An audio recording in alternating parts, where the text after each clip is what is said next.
G'day, it's Andrew here. In this video we're going to look at the PnP Search Results web part. So it's just been using it a lot lately and it's become my favourite web part, and I'll explain why in this video. Okay, so we're on a SharePoint site here.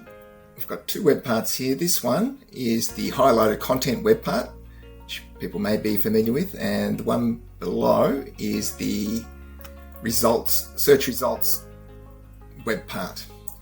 So you'll see they're displaying the same pages, but one looks a bit different to the other. So for example, here we've got the SharePoint icon. This is the highlighted content web part. We've got the SharePoint icon. We've got who last edited the page, and we've got a link to the SharePoint site. Down here, we've got a one-sentence description of the page. We've got when the page was published. Got who the author was, and we've got some more custom information here. So this information is customized and provided by the search results web part. So let's drill down and have a bit more of a look. Let's click edit to edit the page. Just to remind people what the highlighted content web part is again. So if I click on the properties, so you'll see it's a filter. So in this case, this web part's filtering all the SharePoint sites for pages, and any page, I've set up a custom property called page type. Any page type that equals these values appears here, and then I've limited it to showing 4 items. This web part is the PnP Search Results web part. You'll see here in the query template field is a query, keyword query language, uses KQL language. Here it's searching for all pages where the custom property, which I've mapped to refinable string 3, and I'll cover that in another video, equals these values. So it's essentially the same kind of query, and it brings the same results back, or similar results back. So you'd need to put your query in that field there. If we scroll down a bit, we've got this selected properties field here. That's important. This is where we choose what properties we want to display. So some are chosen by default, but these customized ones, they're all called refinable strings. I've had to check those boxes to make sure they're available to the web part. So you'll see the refinable string 3 there, which is page type. We've also got some sort settings here. Another benefit of this web part is you can choose your own sort settings, whereas the highlighted content web part, you're limited to 4 choices there, 4 or 5. So we've got refinable date, which is again, it's a custom property, which is the date last published. There's some other fields here, which we won't worry about now, just how many pages you're displaying, that sort of thing. So let's click next. This is a little bit different as well for this web part. You've got different pages down here, so we'll click next. Different layout options here. I'm going to look at the cards one.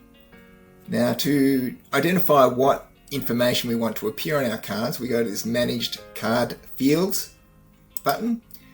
Click on that. Over here we've got the source information that we want displayed, and here in the value field is how we want to display that information. So let's click on the tags field, and this is the code that I've added to display my custom properties. So you can also choose what properties you want displayed, what color you want them to appear in, font size. You've got a whole lot more editing possibilities. Now, I'm not a coder at all by any stretch of the imagination, so I just use either Copilot or ChatGPT or Google AI for getting this code. It's pretty straightforward once you've got it, but you can see here, for example, refinable string 03, again, that's the page type, so it just displays the page type here. That's it, I'll just save that there. Then you've got some options down here, for example, show file icon. If I click that on, you get the annoying SharePoint icon appears, so you can just choose not to display it. How many cards you want to display per row, you can change that to whatever you want. So that's it, you've got some extra formatting options, and if you get really clever, you can actually go in and edit the template, and you could make this a whole lot more sophisticated.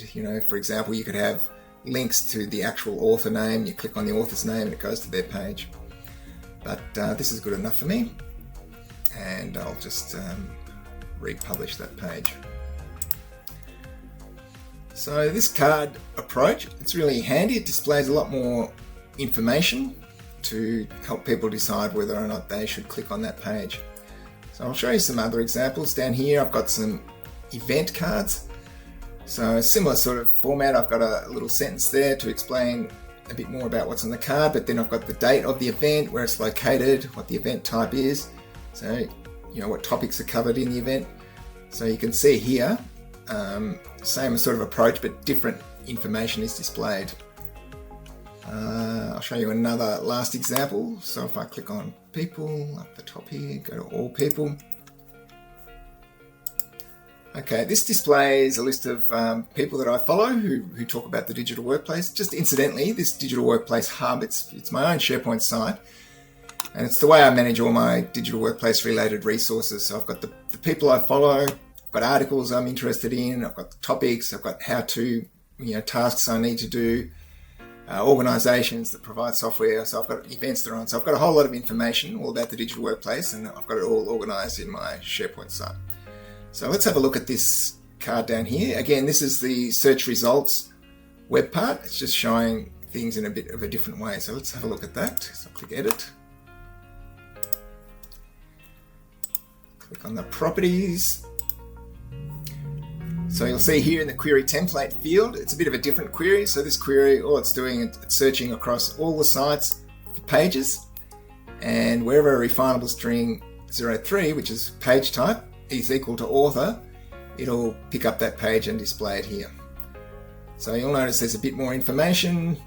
I've got 5 cards per row, so it looks slightly different, but it's exactly the same web part. And you'll notice actually with this web part, I've got a filter up the top here. This is a separate web part. This is the filtering web part. The two web parts work in conjunction. So when you install the modern search web parts, you actually get 5 web parts. So I've really just talked about the search results web part in this one. I'll make other videos about the other one. But here, yep, we can use this filter. So for example, I click on country, select Australia and Ireland, use the OR option. So this is going to display any values where the country is equal to Australia or Ireland. Click apply. And there we go, we've got a filtered list. Then you can just click on the person and it takes you to their page. And so on each person's page, again, I've used, it shows what articles that person's written, any other resources that they may have. And again, I've used the search results web part here. Again, let's just have a quick look at that while we're here. Click edit. Let's go in here, click on the properties. Okay, in this case, this is slightly different. The query template field, I'm linking to this verticals web part, which is another one of the other web parts. So this field is getting its values from this particular web part. They're all linked together. So this is called the search verticals. We've got the search filters over here, and we've got the search results. So on this page, we're actually using 3 of the web parts in conjunction. They all each talk to each other. So it's pretty straightforward to set up. I'll make another video about these other web parts and how they work together, but I really just wanted to focus on the search results web part today. These web parts, they're all free. You just need administrative access to install them on your SharePoint tenant. Let's just get out of this page, discard changes. Okay, well that's the end of the video. Just to recap, I really just wanted to show you the search results web part, the PnP Search Results web part, and the things you can do with it and how useful it is. I really think it's a fantastic web part. It can really bring your SharePoint pages to life and make them a lot easier for people to find. So definitely worth checking out and reading more about it if you are interested. Thanks a lot.